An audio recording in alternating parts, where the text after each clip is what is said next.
Good morning, class.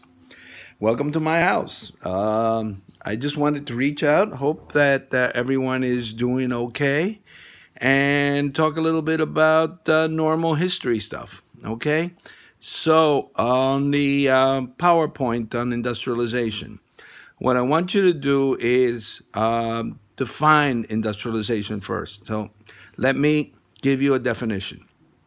Industrialization is the period during which economic production changed from being powered by human and animal power, and it transformed into a economy driven by artificial sources of power.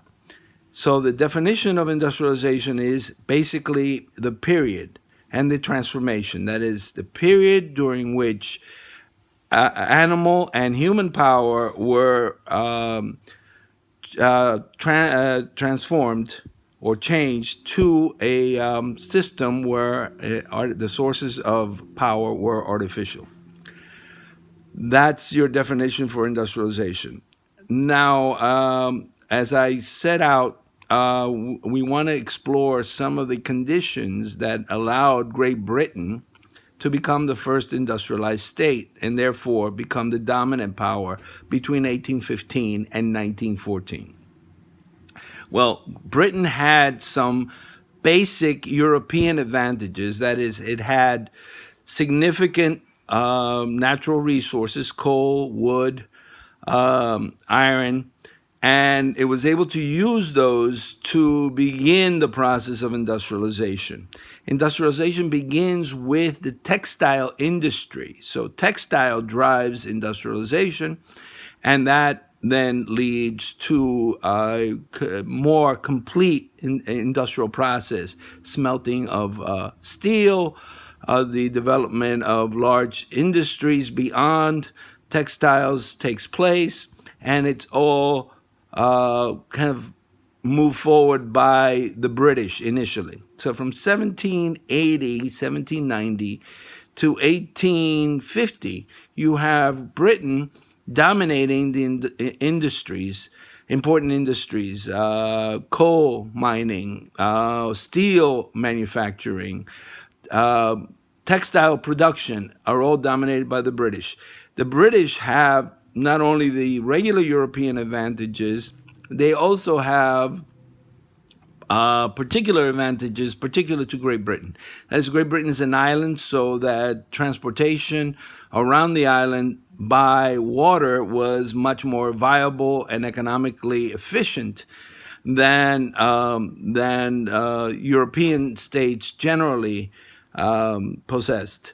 And Britain really developed its transportational systems of dikes and canals that were able to move goods very quickly. They also had natural water resources that allowed for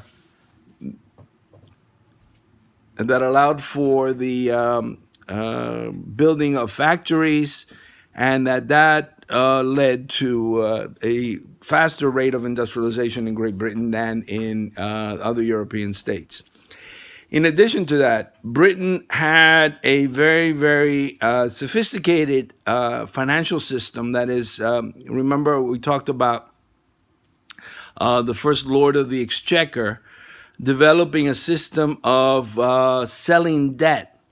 That is, financing the British debt allowed the British to move capital more efficiently than other European states. The creation of the Bank of England in 1690 and the development of English law protecting property, as well as the Enlightenment ideas of John Locke, built a kind of intellectual infrastructure as well as a financial infrastructure that allowed the British to mobilize capital and industrialize faster and more extensively than any other European state.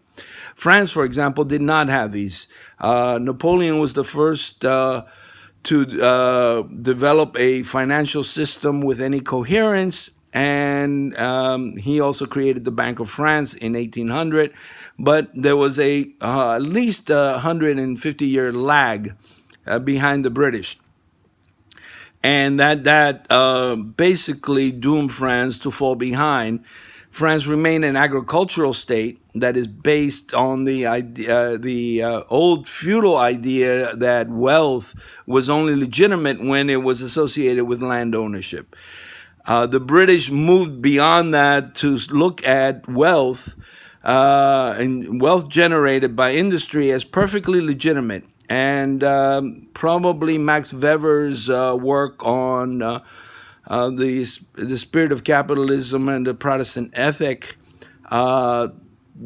explains some of that. Because of the Protestant Reformation, the British were not tied to a Catholic view of wealth and its legitimacy. Therefore, they were able to extend legitimacy in wealth creation to industry, where the other European states weren't able to do that. That is found also in the very, very important, influential ideas of Adam Smith. Adam Smith is the father of laissez-faire capitalism, and his book, The Wealth of Nations, actually that is a reduced title.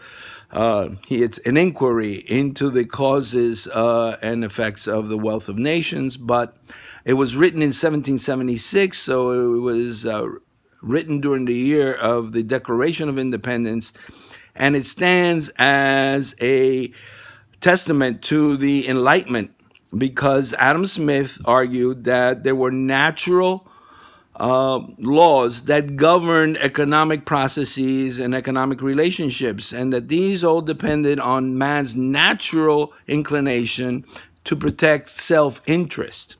And therefore, if the market were allowed to flow freely and allow control only through the laws of supply and demand, that it would function most effectively. You remember that the Enlightenment argued that there were natural laws underpinning every type of human endeavor and human institution, and that and Adam Smith basically took that and used it to explain a new economic system, where he argued that natural laws were most efficient, and if they were allowed to move freely, or they were left alone, laissez-faire, they would produce the highest and most efficient level of economic production. Adam Smith is a very, very interesting individual, and I want you to take a look at his quote in the PowerPoint, where he says that it is not from the goodwill of the butcher, baker, and brewer that we get our meals, but from self-interest. That is, people will work to better their condition, and by doing so, they will provide the general public with what they need. Adam Smith is, of course, the father of capitalism, and he is a byproduct of the Scottish Enlightenment, which followed on the more radical French Enlightenment. But it did retain the ideas of John Locke in terms of protecting property, and property being a natural right for human beings. So I like to just stop right now, and hopefully this will help you in doing the work that I've assigned. You have to also do the work that Newark Public Schools has assigned, but you do it slowly. Take care of yourselves, drink a lot of water, and stay safe. So I hope that everyone is safe. Bye.